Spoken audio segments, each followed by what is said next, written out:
Good afternoon and a very warm welcome to everyone joining us today for this ISNTD Connect session. We are a few days ahead of World Chagas Day, and it's my pleasure today to be hosting this session with two wonderful speakers and taking a closer look at the slightly understudied aspect of congenital Chagas disease. If you're new to our series, my name's Marianne Comperet, and I'm speaking on behalf of the International Society for Neglected Tropical Diseases. And it's really my pleasure to be joined today by our two speakers. Up on my right-hand corner, top right-hand corner of my screen, welcome, Dr. Marina Gold. You're joining us from the Mundo Sano Foundation. Welcome. Thank you.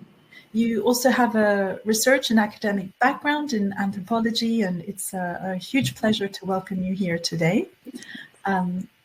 We're also joined by Elise Rapp. Welcome, Elise. Hi. Your background is in nursing. You're also a biologist and currently a PhD student in social sciences at the University of Lausanne School of Public Health, based in Switzerland. Welcome to both of you. This issue of congenital Chagas disease, really important, particularly given this year's theme of World Chagas Day, putting the spotlight on very early detection, but also on reaching out to patients and communities to encourage and enhance lifelong treatment and follow-ups. Also a really important step when thinking about these all-important and ambitious goals to 2030 that the World Health Organization has set in terms of neglected tropical diseases in a more general sense, and also this big aim of eliminating congenital transmission of Chagas disease as a public health problem by 2030, so only a few years left for that. But where do we stand in terms of knowledge, in terms of research?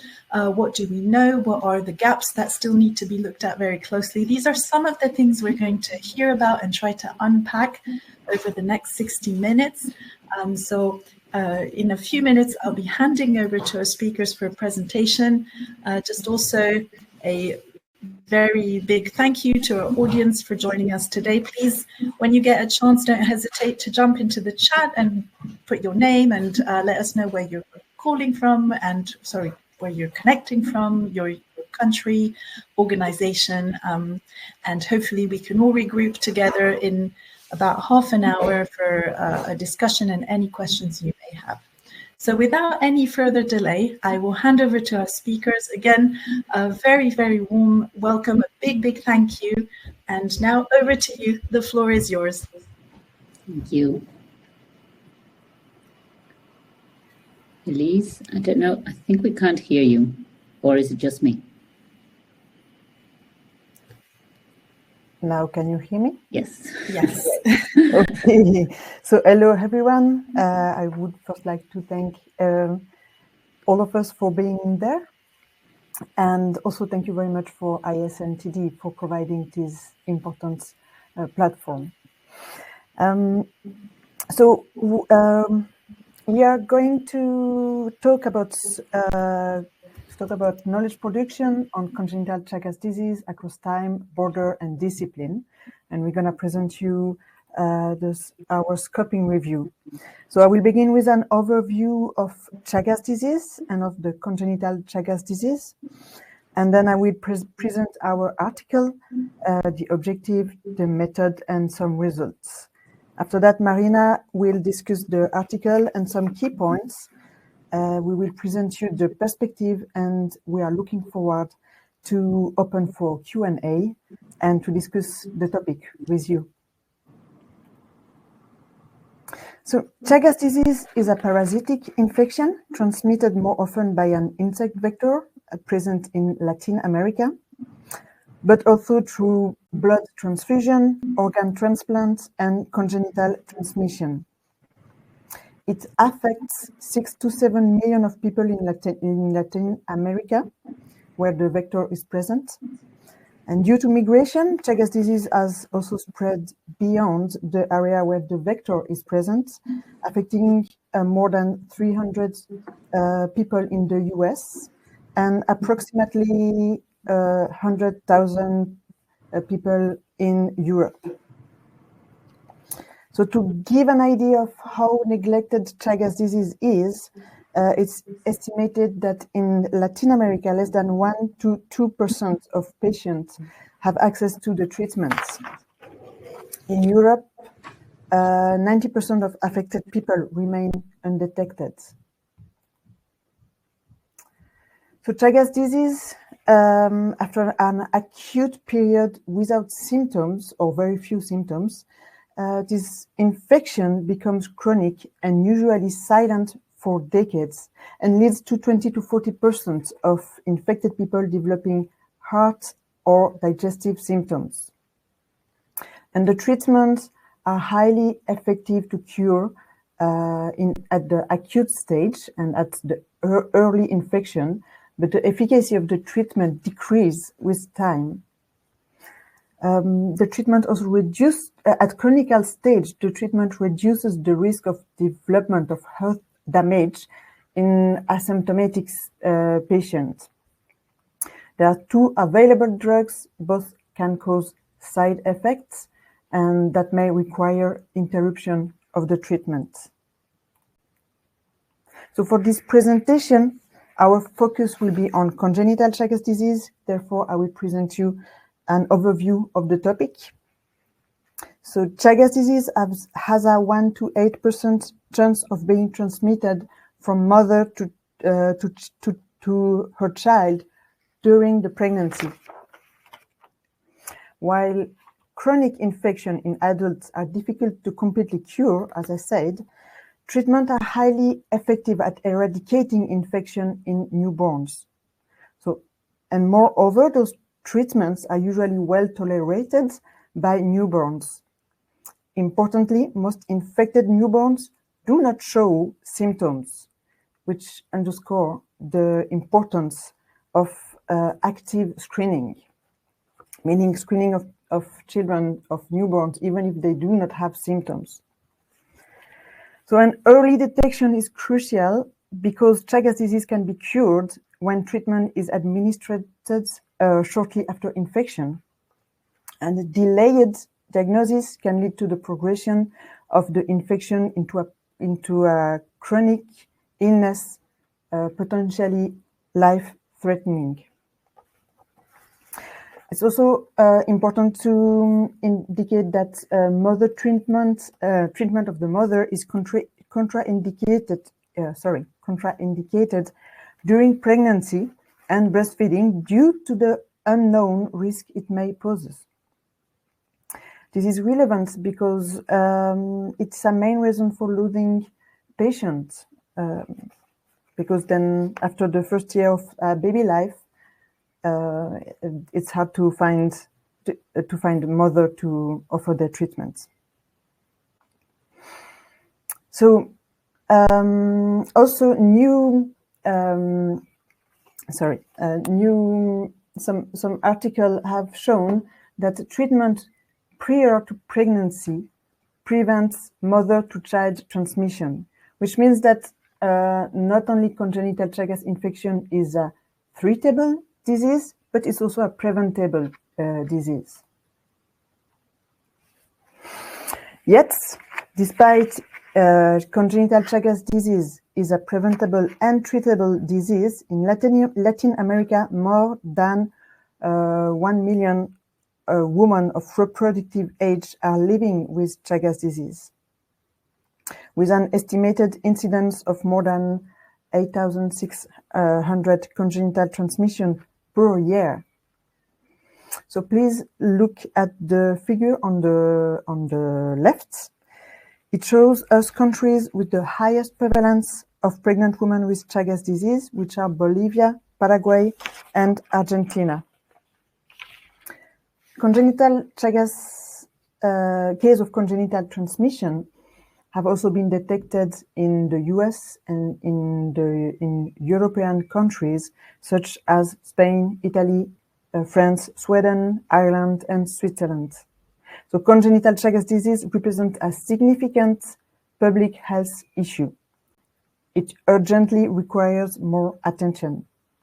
And the goal laid out by the WHO roadmap aim to eliminate congenital transmission of Chagas disease by 2030. Yet, worldwide health professionals may have to manage cases of congenital Chagas disease. However, the massive lack of surveillance programs means that many cases are currently undetected. As depicted in the figure on the right, it illustrates the significant lack of control of congenital Chagas disease in Europe. Because those measures are poorly implemented, healthcare providers often overlook the disease. Additionally, at-risk people might have limited knowledge of the disease, and those in precarious conditions have little access to healthcare. Sorry.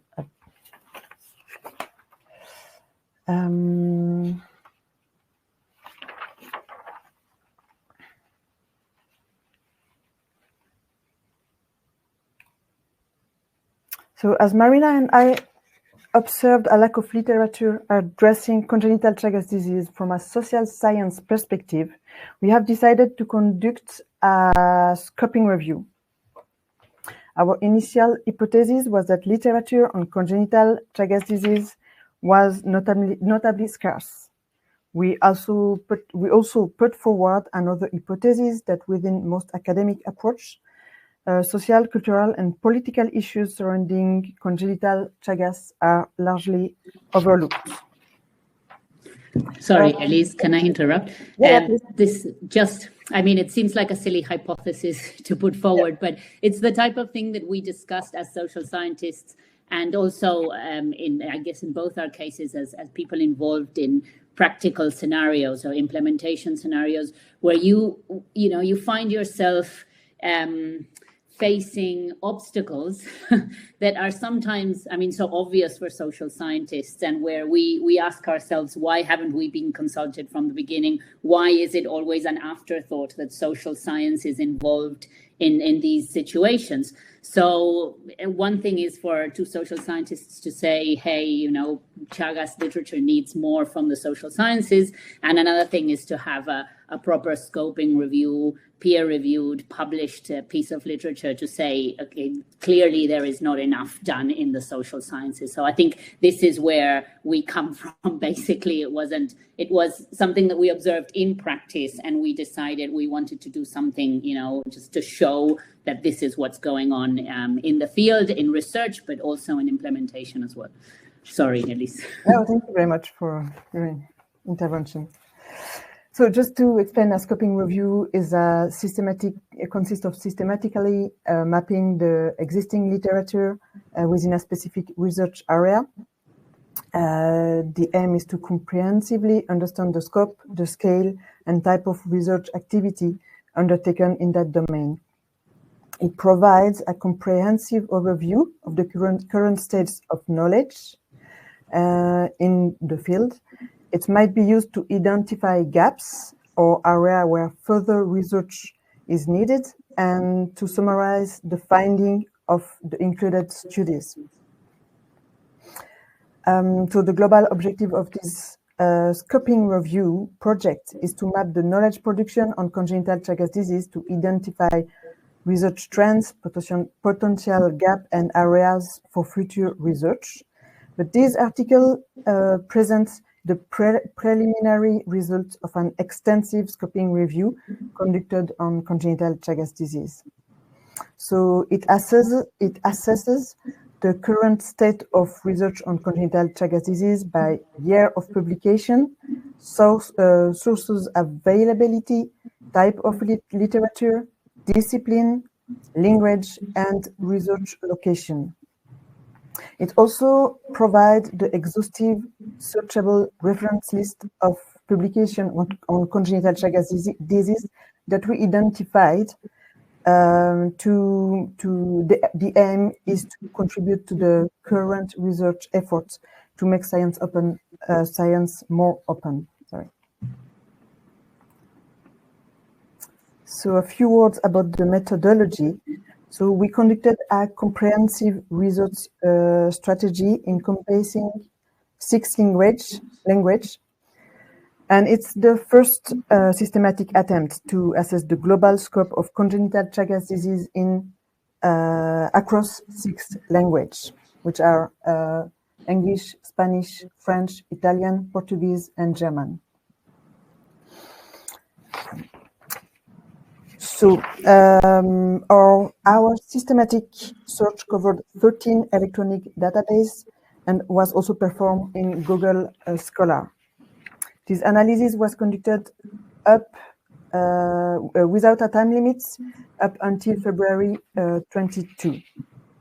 So it's important to note that many articles have been published since February 22, and they are not included in our study.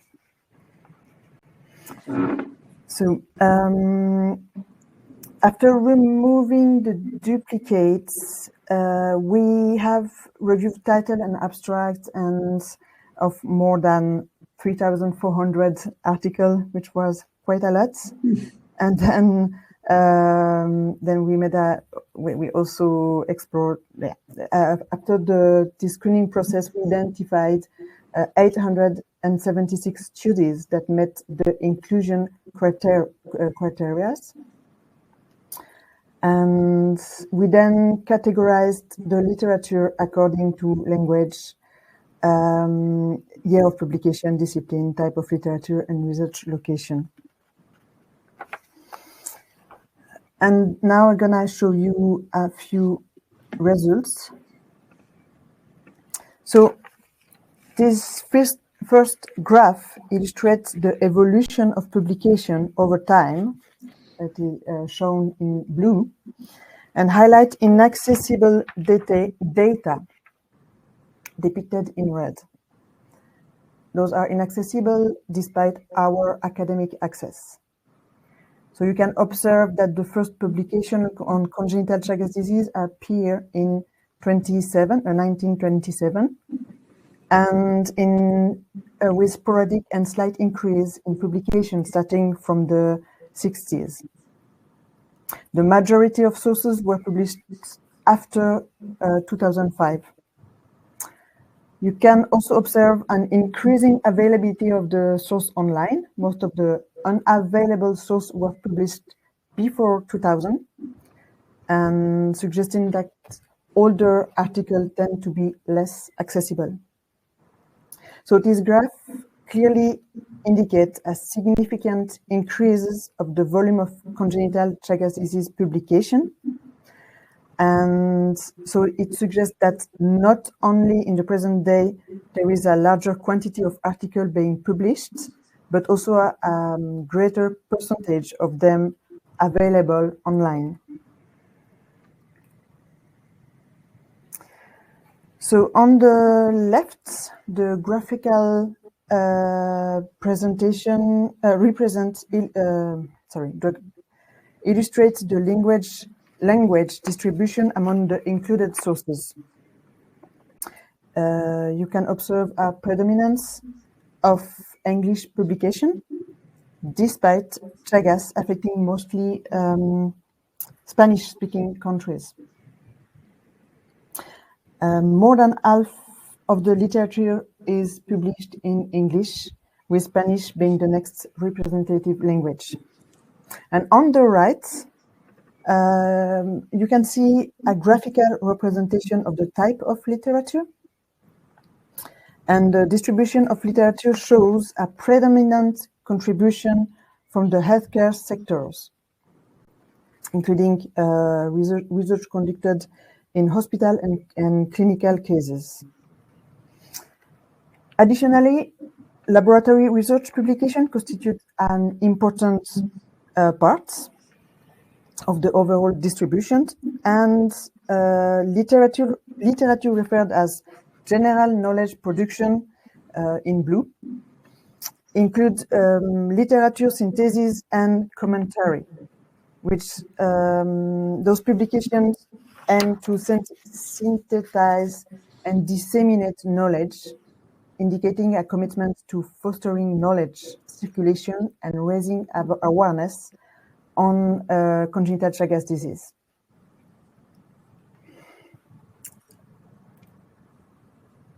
So there's two graphs depict disciplinary types on the left and the temporal evolution of research by disciplinary on the right. So just to explain, some sources were classified as involving more than one disciplinary approach. For example, some research included both epidemiological survey and parasite analysis, laboratory parasite analysis, for example. So upon analyzing the publication by discipline, it becomes evident that a significant proportion of approaches belong to the biomedical and microbiological field, with a smaller proportion from epidemiology and public health, and disciplines such as mathematics, which are modeling technique, economic, veterinary science, and social science are comparatively underrepresented.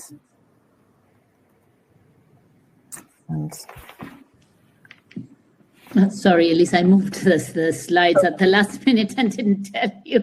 I can take over this one and then you can go to Thank you. We shared a document and we were working on it at the last minute, and so I moved this slide. Actually, I moved another slide further down. So, I mean, much of this has already been mentioned by Elise. The Chagas literature is mainly produced within the biomedical sciences. When we say biomedical sciences, we mostly mean sort of in clinical settings, so analysis of the effects, impacts, or development of the disease, mostly within people. The interesting thing for me, or for both of us when we were doing the analysis, is that other disciplines, the disciplines that increased or that appeared that hadn't been present previously were public health, which is recently, now I'm going to go back to the previous slide, it occupies fourth place. And public health is a discipline that, coming from the social sciences, we can say, okay, it's even if the social sciences are less represented, at least, within a public health perspective, we can assume that in most cases there will be a contemplation of the human, the social elements required to make appropriate policy. So the appearance of public policy literature in the last, we're talking, since 2005, but more significantly since 2011, probably. This is something really good, really positive for research on congenital Chagas, because it's such a complicated issue that if it's not taken within an integral perspective that can, be provided by public health, then it's very difficult to resolve the problem. Things that we notice that appear less are multidisciplinary analyses. They hardly appear and they're difficult to categorize, and many of them do tend to fall within the social sciences as an attempt to include a multi-perspective view of the situation, mostly because as social scientists tend to work within clinical settings. So they either work within hospitals, in interdisciplinary groups. So some of the publications that come from the social sciences also describe other events or other disciplines that contribute to the research. Congenital Chagas disease literature has increased in the last 2 decades of the 20th century. There was a peak in the 1980s, and this had to do with the tropical disease research grants that were given in the 80s to do PhDs. So this is seen here in the graph, 1981, 83, 85, you can see a peak of research, mostly in biomedicine and microbiology, epidemiology as well. So what's interesting about that is to see the effects that even small grants can have in the field. So any amount of investment in research or promotion of research theme-specific grants, this is good. It's good for fields in neglected issues and topics because it can actually have consequences in the production of knowledge. The increase, we hypothesize that the increase in the publications on microbiology and especially microbiology since 2005 can have something to do with new developments in diagnostic techniques.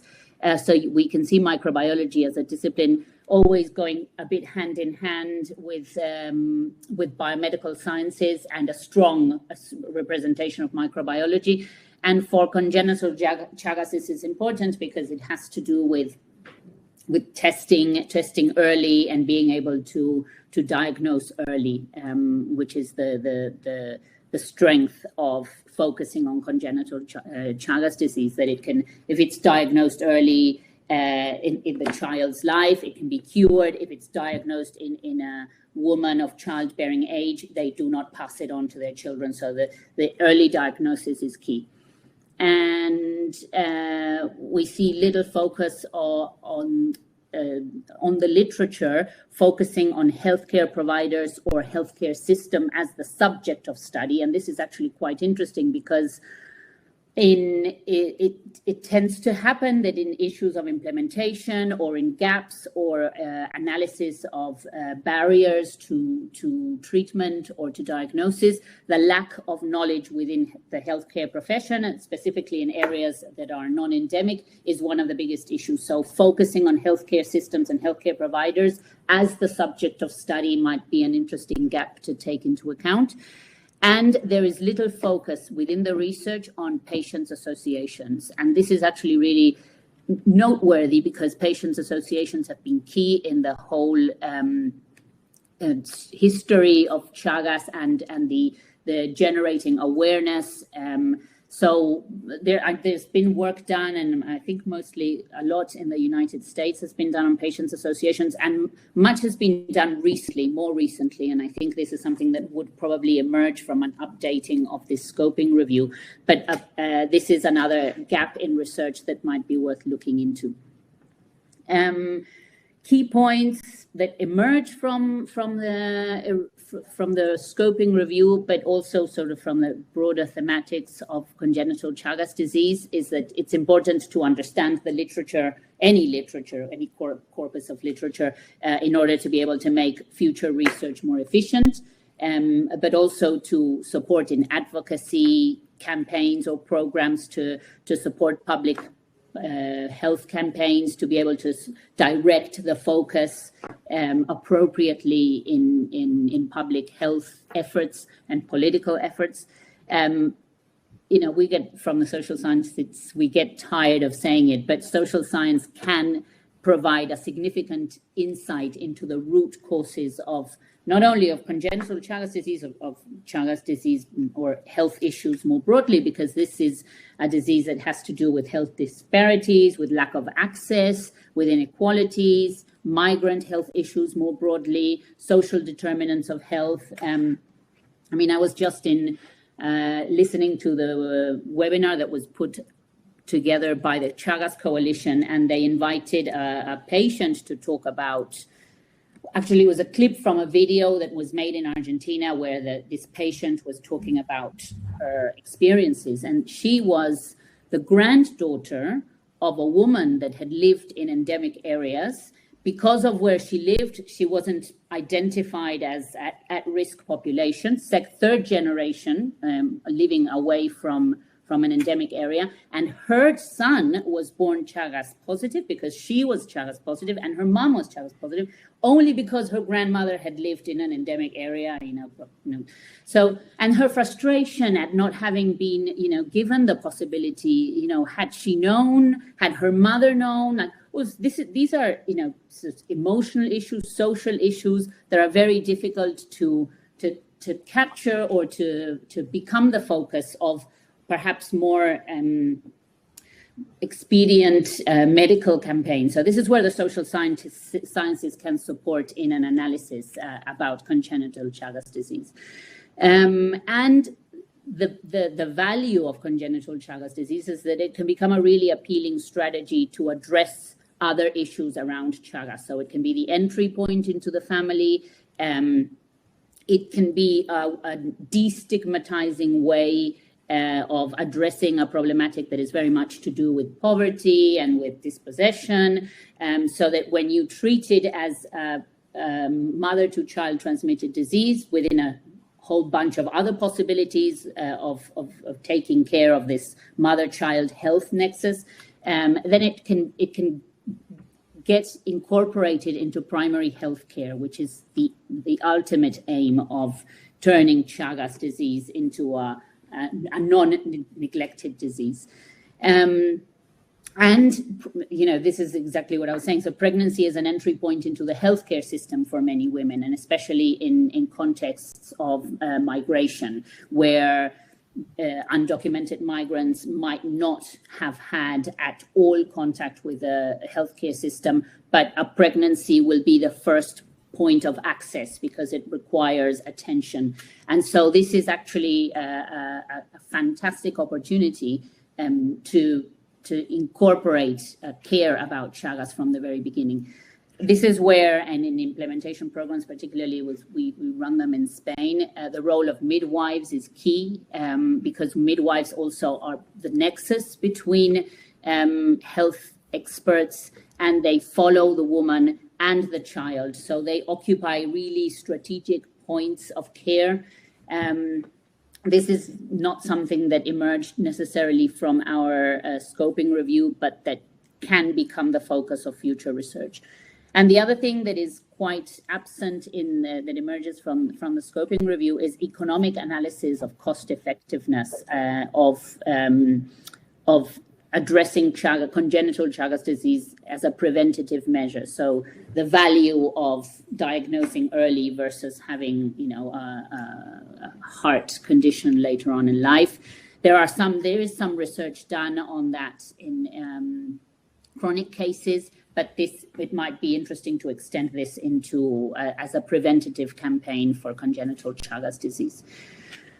And this is where I moved your last slide, Elise, because I thought this can help us sort of end up with the future perspectives and the invitation that we want to extend to the listeners. So I give the floor back to you. Absolutely. So, yes, this analysis was conducted up until February 22, and as I said, many sources have been published since then.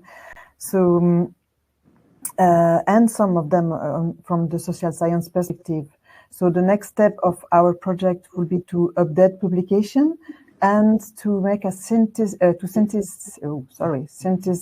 the content or by discipline of the content of the topic on congenital Chagas disease. And we would like to take this opportunity to make a call for contribution. And if some researcher wish to join us for these significant projects, we will be delighted to include you in our team.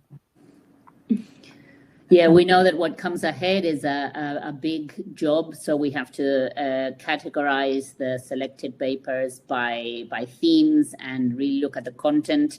And so this becomes a much bigger project. So we open it up. You know, perhaps there's a PhD student there interested in this type of literature, and we are happy to we also need to update, you know, because from 2022 until today there has been a significant increase. Also, I mean, the map that Elise put up about the programs and the protocols, that needs to be updated. That's not a map that we did, it's old, it's from 2014, but that would be a really interesting thing to do in the next publication as an introduction. It's the updating of the measures and the protocols that have been developed since then, because there are a lot. I mean, we can speak for Switzerland and Spain, our experiences, Argentina. Interestingly, I mean, a lot of them have been published and are technically should be in practice, but then there's a very big gap between places that have protocols in place and whether those protocols are actually socialized and incorporated by all of the practitioners. That's another issue, but it would be interesting to update that map as well. So there's lots of work to be done still, and we have done 3/4 of it, but the last mile, we want to open up the collaboration in case anybody is interested. And we put up here the link to the Chagas Day panel that the Chagas Coalition and Pan American Health Organization put together. It was yesterday, and it's on YouTube, and it's really worth watching because it collects a very diverse set of voices around Chagas. So filmmakers and radio and television personalities from Latin America, doctors, there are anthropologists from Argentina, from the US. So really interesting view that is not dominated by the biomedical sciences. So I think if this is a topic that is of interest, that's a worthwhile panel to listen to. I think it's time to show the bibliography and open for the Q&A. Thank you very much for your attention. Elise, Marina, honestly, what can we say? We're so grateful. Thank you very much for sharing with us this amazing and timely, important, really exciting body of work. On the one hand, despite the, albeit in it being quite a stark reminder, thank you very much for, again, bringing to light the difficulties and the challenges in the burden of Chagas disease, this disease called the silent disease, and these real difficulties around the huge numbers of those who are not aware of their infection.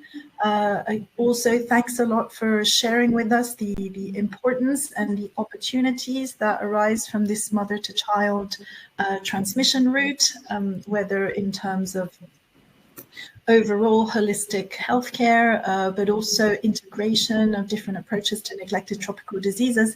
And thirdly, this really wonderful plea to put social sciences far more upfront in the discussions, in the strategies to tackle neglected tropical diseases, and as you were saying, Marina, not leave it as an afterthought. So that's been 3 really important and amazing aspects of your presentation. We're really grateful. Thank you so much. And so perhaps to kind of start us on a bit, and I know this will resonate with a lot of our audience. For example, Dr. Rabiu Ibrahim joins us today, president of the Female Genital Schistosomiasis Society of Nigeria. We also have Dr. Maxon Anyolithu, who's also worked on a lot of community engagement work around schistosomiasis, and lots of other colleagues who do embed social science approaches right into their work. So you have given us some food for thought on that, but in addition to the importance of it, and what would be your recommendations? What would you like to see a lot more of in a practical sense to perhaps see these approaches applied more regularly right from the onset? That's the tricky question always. In Mundo Sano, we work in an interdisciplinary team, and we are only recently, because of my expertise, beginning to want to incorporate the social sciences from the beginning in a systematic manner. And I must say it's a challenge because of the nature of the social sciences. It's a slower process of a slower methodology. The consultative processes, which are key, are also very slow.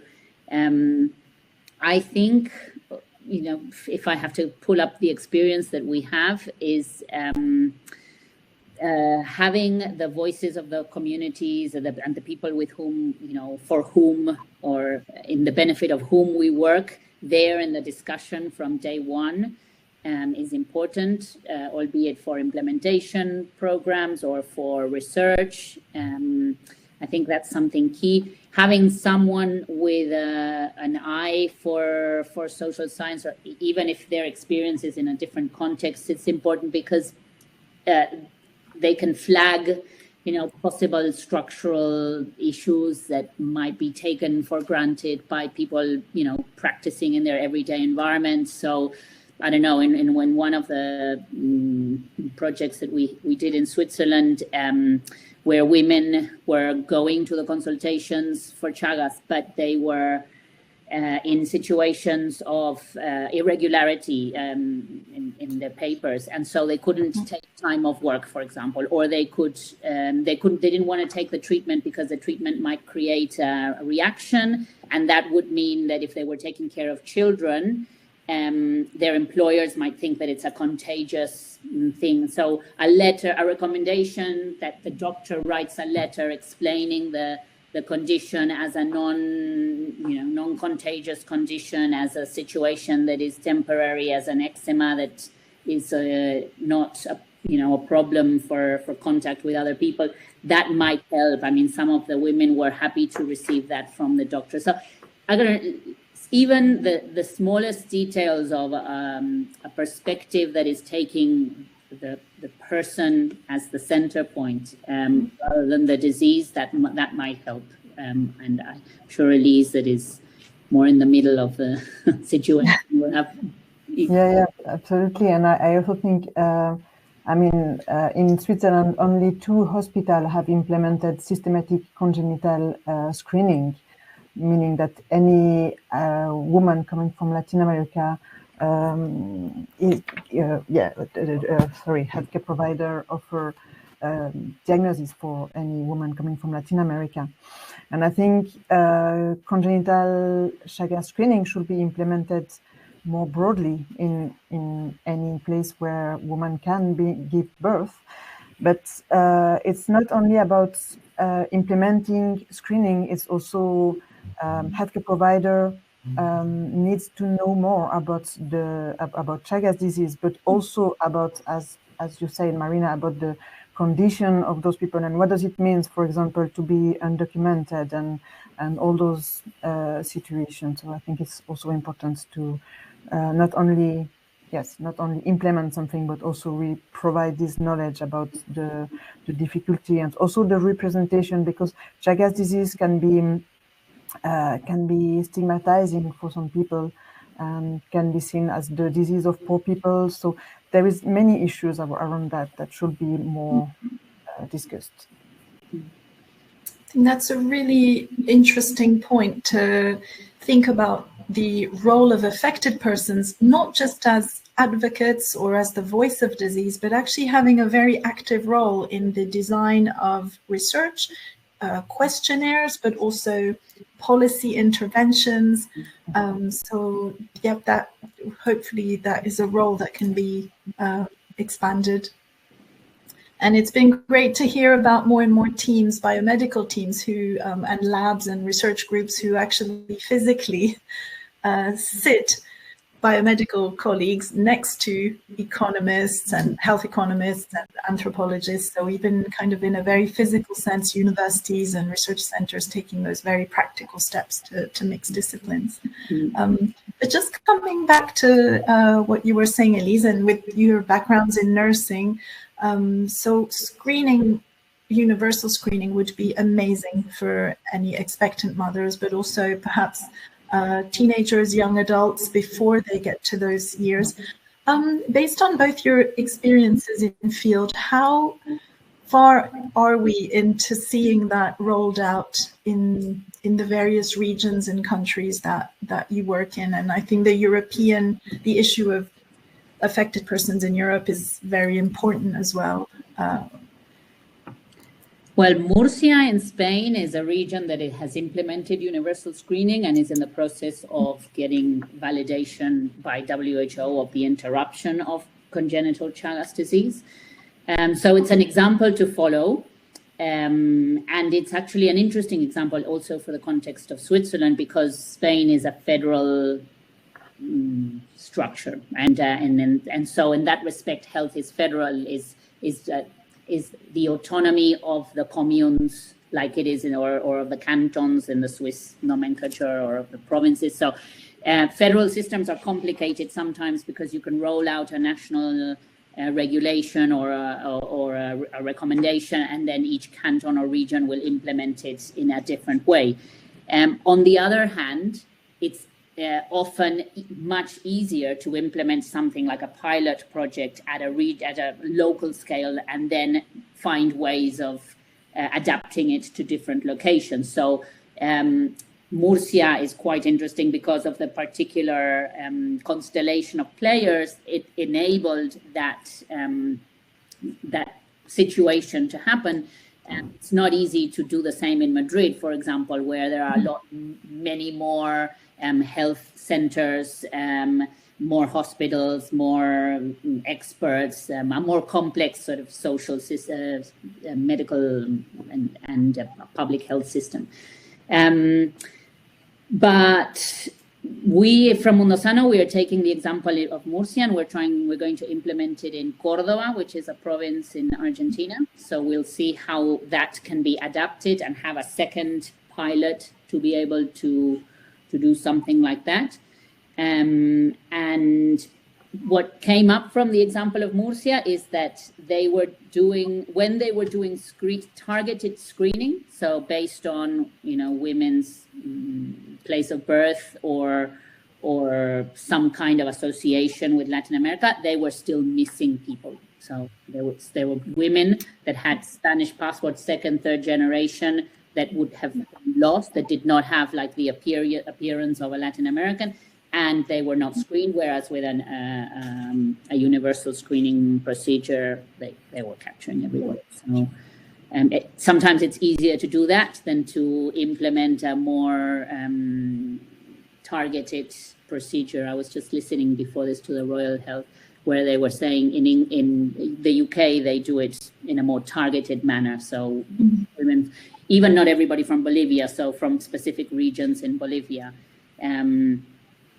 I think in Spain that would be complicated because of also people's migratory patterns and where they come from and their different passports, etc. So it's not impossible to do, and it might be the more effective way in some circumstances. It's difficult to say that it's a one process fit all, right? But I think Chagas disease, as it's a neglected disease, it really requires actors to engage to improve the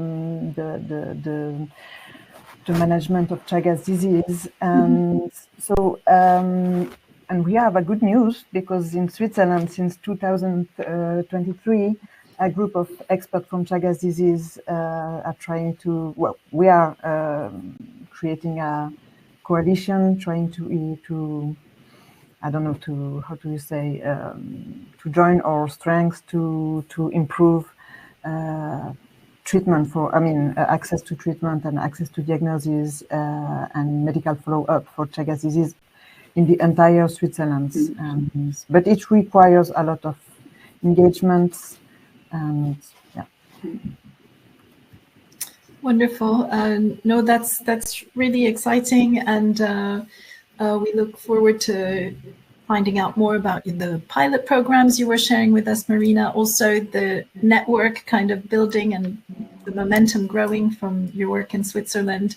And I suppose it's great to hear that the WHO is already very much on board, kind of shifting that focus from screening just infected mothers and infants to a more wider approach to screening. So hopefully we will see a lot more of that. You mentioned bringing more partners, and I guess resources is always very important. Are there people who are missing at the table when it comes to Chagas disease? It's been really great this year. I don't know if it's just me, but I feel like the World Chagas Days momentum and the conversations have kind of stepped up. And so, but is there still someone missing at the table? Let me think.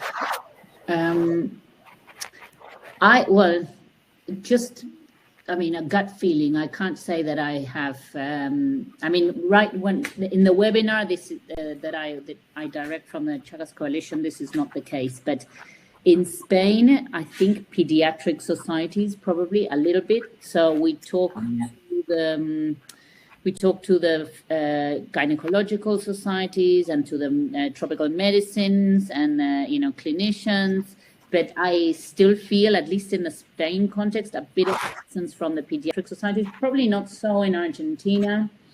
And these sort of key players in the middles, in the interstices of the system, like midwives, I think that's a key focus that maybe it's not 100% missing, but could be much more vocal, because these are the roles that link, right? And these are the people that are attending to younger girls. I mean, this is a bit different in each system, but in Spain, young girls don't go to the kind of gynecologist, they go to something in previous to that. So it's the midwives that will take a role of looking at kind of young women's health after they are too old for the pediatrician. So there are these sort of gap spaces in the health system where some key players would be really, really interesting to engage more, because they are the ones that can harness the preventative measures more than anything.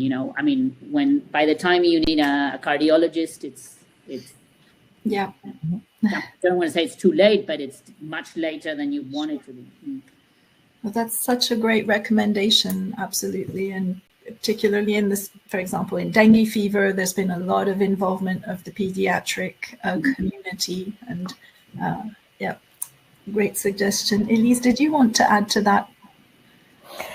Oh, I was more thinking about more like I think at any place there is someone missing at the table. Like so many people are missing at the table. It's a neglected disease. There's still a lot of effort to be done. But and what I've seen is that most of people engaged for Chagas disease or a healthcare provider paying attention to Chagas disease are those working within some specific area, like with migrant population or undocumented migrants, and which make them being more aware of that. But so it's the connection, the interaction with people affected that create the attention to Chagas disease. So I don't know how, but I mean it should be important to also to improve the access to healthcare for example, for undocumented migrants, because they don't have access to the system, that's that's also because they don't have access to the system, that within the system healthcare provider do not pay attention to Chagas disease. So it's like Yes, and this may mean bringing people to the table that are not even within the health system itself. So NGOs where people might go, like in Switzerland, some people go to the Red Cross to get medical assistance when they don't have any documentation. So these are key players, or even, and this is something Pedro Albajar from WHO in the Chagas program always reminds us, the prison programs, because in Europe, many undocumented people may end up in prison, and it's the prison health system that is key also in generating awareness to issues that are particular of the population that they care for. Mm-hmm. So these require you to think outside the box for a health system, the health issue in particular, no? And context requires another twist of the lens. Oh, that's absolutely fascinating, and maybe those are even the partners that are more likely to be heard by the affected communities, and particularly given in the context of Chagas with such incredibly high numbers of undiagnosed cases. Any addition to the ecosystem or the pathways to achieve healthcare is very interesting, and those have been great. Prison, the prison ecosystem, also migrant healthcare, and the pediatric community.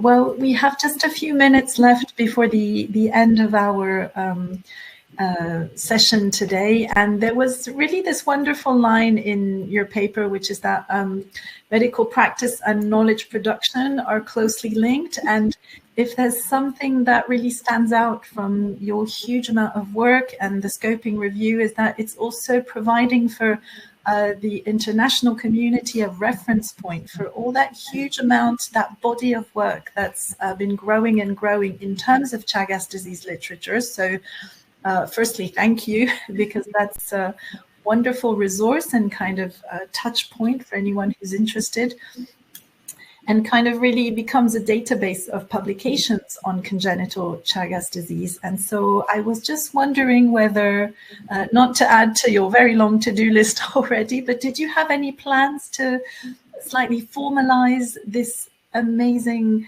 reference tool? Is it going to remain as the scoping review? We heard loud and clear your call for partnership to broaden the work, and particularly focusing on those recent years. So any plans in that sense? We haven't discussed this, I guess, with Elise, but from Mundo Sano, we are in a process of redefining our strategic objectives, and one of the objectives that we set ourselves is a better use and share and dissemination of the data that we produce, or data that is produced by others, but that we can make available and share. So we aim we're also reworking our webpage, so we'll have our data lab section in the webpage, and we haven't discussed this with Elise, but this might be a good repository for the literature that we put together, and we might want to find a way to create a space to share. Maybe it doesn't have to be this huge thing where we sit again and update the scoping review, but we get people contributing to it little by little by adding to the scoping review literature in a big repository that we all put together. We may want to think about it in a different way. I mean, we took us ages to do this. Yes. Which is why we reached a point where we said, okay, we stop now, because otherwise it's one more month, and it just never ends. But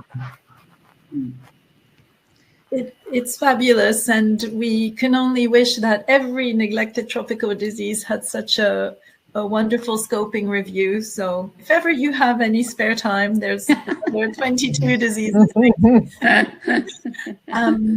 No, but I'm joking, and we've really learned so much. Thank you very much. It's been a very interesting and different way to look at Chagas disease this in the run-up to World Chagas Disease Day.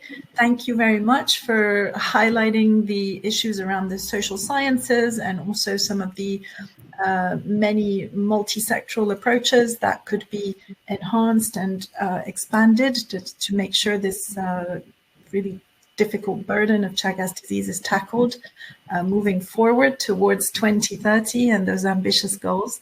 And other than that, we look forward to keeping in touch, seeing what comes next. And hopefully, if anybody who's on the call or who's listening to the recorded webinar would like to be involved and contribute to this incredible resource that has been built by Marina and Elise, please definitely do get in touch.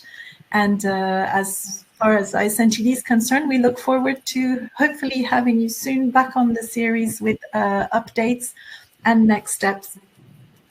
But in the meantime, it's been wonderful to meet you. And again, a very, very warm thank you, and a huge thank you to our audience as well for being here today. Thank you. Thank you for everybody. And we'll surely be here again, maybe as listeners next time. Learn from somebody else.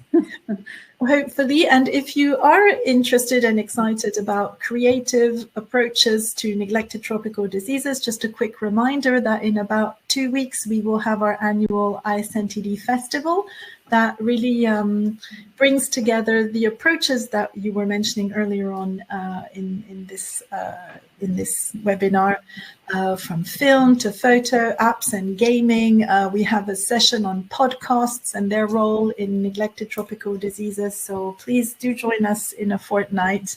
Marina, you have been a speaker at the festival 2 years ago or last year. Wow. Okay. With my colleague Cameron. So yeah, we're carrying on and hope to see you there. And if not, in one of our future Connect series every Thursday. Until then, all the best. And again, a big thank you.